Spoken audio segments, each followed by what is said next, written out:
ठरलं तर मग या मालिकेच्या येणाऱ्या भागामध्ये आपण पाहणार आहोत की सायली ज्या सत्याच्या शोधात आहे ते सत्य आता सायलीला आता वेगळ्या वळणावर नेणार आहे. ते गाठोड्यापर्यंत नेणार आहे आणि या गाठोड्यामुळे आता प्रिया पकडली जाणार आहे आणि या प्रियाला प्रतिमाने पकडून दिला आणि प्रतिमाला काय समजलं ते पाहूया. पुढे अर्जुन प्रतिमाकडे आला असतो आणि तो सांगायला लागतो की तू सायलीला समजून सांग. तिला वाटत असतं की तिचे जे आई वडील आहेत ते तिचे खरे आई वडील नाही आहेत. प्रतिमा सांगायला लागते की मला पण डाऊट होता की मला पण सायलीसारखा सेम प्रश्न आहे, कारण की हे सायलीचे आई वडील असू शकत नाहीत. व अर्जुन सांगायला लागतो की मला डाऊट होता, पण मी DNA टेस्ट केली, पण त्या टेस्टमध्ये सगळं पॉझिटिव्ह मिळालं आणि ते दोघांचे DNA मॅच केलं आणि आता काय शोधू शकतो आपण याच्यामध्ये. पण त्याच टायमाला नागराज हे सगळं बोलणं ऐकत असतो आणि तो विचार करतो की DNA टेस्टचं जे पॉझिटिव्ह रिपोर्ट आलेत ना ते खोटे आहेत आणि प्रियाचा हा डाव आहे. आणि आता तो विचार करतो की आता प्रियाला आपण ब्लॅकमेल करायचं आणि तिला ब्लॅकमेल करून आपण तो व्हिडिओ पण डिलीट करून घेऊ शकतो. तो आता महिपंतची भेट घ्यायचा ठरवतो. इकडे नागराज महिपंतला बोलतो की आपण प्रियाला साधीसुधी समजतो, पण ती साधीसुधी नाही, ती पोचलेली आहे आणि आपल्यापेक्षा तिने जास्त पावसाळे पाहिलेले आहेत. तेव्हाच तिथे नागराज बोलायला लागतो आपण असे खेळ खेळायची ना ती आपल्या पायाशी आली पाहिजे. नागराज सांगायला लागतो अर्जुननी सायली आणि तिचे खोटे आई वडील यांची DNA टेस्ट केली, पण ते पॉझिटिव्ह आले. या खोटारड्या प्रियाने ते DNA टेस्ट रिपोर्ट बदललेले दिसत आहेत. तो नागराज सांगायला लागतो आपल्याला हुकुमी एका बाहेर काढायचा, जो गाठोड्या प्रियाने पळवला आहे ते गाठोडे आपल्याला. मग पण बोलायला लागतो आपल्याला काय प्लॅन करायचा. तेव्हा ते नागराज सांगायला लागतो आपल्याला असा प्लॅन करायचा आहे, त्यामध्ये आपल्याला एका हवालदाराला इन्व्हॉल्व करायचं आहे. मग हे पण त्या हवालदाराला फोन करतो आणि बोलतो जे मी सांगेल ते व्हायला पाहिजे. तो हवालदार सांगतो की तुम्ही सांगाल ते होईल. इकडे प्रियाला समजलं असतं की आपण DNA रिपोर्ट चेंज केले ते आता सायलीने अर्जुनला समजलं असेल. सायलीला आता विश्वास पटत नाही की ते तिच्या आई वडील आणि मला आता काहीतरी करायला लागेल आणि ती विचार करते आता काय करू. आणि ती विचार करायला लागते की आपण असं काहीतरी गाठोड्यामध्ये टाकू ज्यामुळे तिला वाटेल की तिचे तेच आई वडील आहे आणि तिला विश्वास वाटेल. दुसरीकडे येते नागराज गुलाबबाईकडे येतो आणि तो गुलाबबाईला सांगतो की आम्ही जे सांगू ते तुम्हाला करायचं आहे. आणि नागराज सांगायला लागतो आम्ही जे सांगू ते जाऊन तुम्हाला सुभेदार कुटुंबात सांगायचं आहे.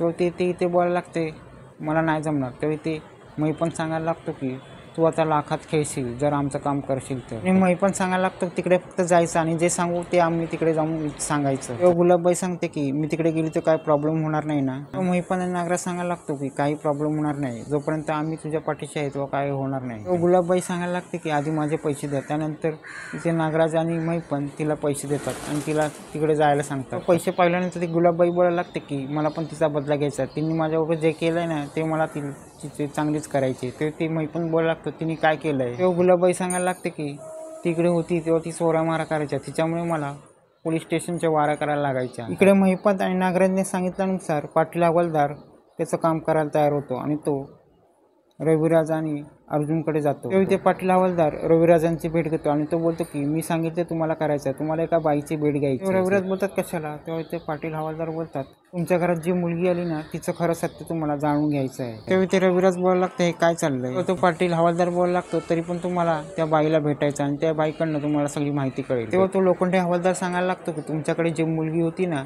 त्या मुलगीला त्या लोखंडे परिवारने त्या गुलाबबाईला विकलं होतं. अर्जुन बोलायला लागतो काय सायलीला. रविराज बोलायला लागतं कसं शक्य आहे. तेव्हा तो पाटील हवालदार बोलतो हे सत्य आहे आणि तुम्हाला त्या बाईला भेटायचं तेव्हा तुम्हाला काय ते कळेल. तर रविराज सायलीची भेट घेतात आणि बोलतात की तू जे सत्य शोधायला चाललीस ना ते सत्याच्या शोधात मी आहे आणि ते सत्य मी शोधणार. आणि फायनली ते गुलाबबाईची एंट्री होते. गुलाबबाई सांगायला लागते की मला तुम्हाला सत्य सांगायचं आहे. तेव्हा इथे प्रतिमा सांगायला लागते की ज्या मुलीला तुम्हाला विकलं ती मुलगी हीच होती का. गुलाबबाई बोलायला लागते ह्याच लोकांनी मला त्या मुलीला विकलं होतं. तेव्हा सायली हे सगळं पाहतच बसते आणि गुलाबबाई महिनावतीकडे बोलून बोलते की ह्यांचीच ती मुलगी होती, ती मुलगी चोरटी होती आणि त्यांनीच या मुलीला आमच्याकडे विकलं. तेव्हा महिनावती बोलायला लागते काय बोलताय तुम्ही. गुलाबबाई बोलायला लागते मी सत्य बोलते.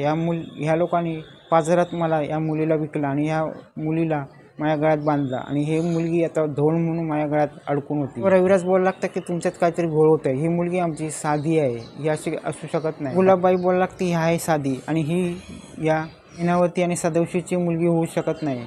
तेव्हा ते महिनावती सांगायला लागते बालसुधार गृहामधनं त्या मुलीला आणलं होतं आणि त्या मुलीला माझ्याकडे विकलं गेलं होतं.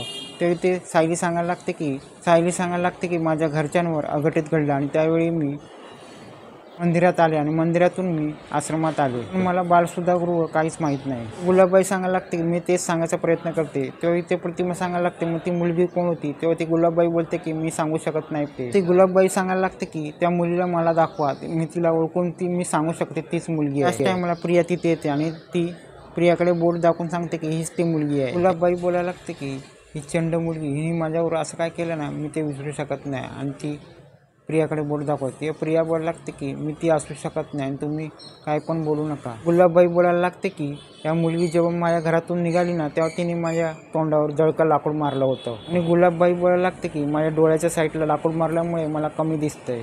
प्रिया बोलायला लागते, मी जळकं लाकूड तुझ्या डोळ्यावर मारलं नव्हतं, मी तुझ्या पाठीवर केला होता. हे बोलल्यावर झालं तर प्रिया ते चांगलीच अडकलेली असते. त्याच टायमाला प्रिया पपअप करायला लागते आणि तेव्हा ती गुलाबबाई बोलायला लागते, हिने मला जेव्हा मारलं ना, मी हिच्या पाठी पुन्हा एकदा जळकं लाकूड मारलं होतं आणि त्याची हिच्या पाठी खून असेल. आणि ती मैनावती आणि सदाशिवला सांगायला लागते की तिच्या पाठी खून आहे आणि तुम्ही चेक करा. तर ते मैनावती आणि सदाशिव सांगायला लागतात की ही आमची मुलगी. तेव्हा मैनावती बोलायला लागते की ही मुलगी आमच्यासारखा विचार का करते, प्रत्यक्षात वाटतं की आमच्यासारखीच सगळं वागते. मैनावती बोलायला लागते, आमची मुलगी साधी असू शकत नाही आणि म्हणजे तूच आमची मुलगी आहे. तेव्हा ते मैनावती बोलते की तुझ्या तर पाठीचे खून दाखव. आणि त्याच टायमाला प्रिया तर पक करायला लागते आणि बोलते प्रिया नाही.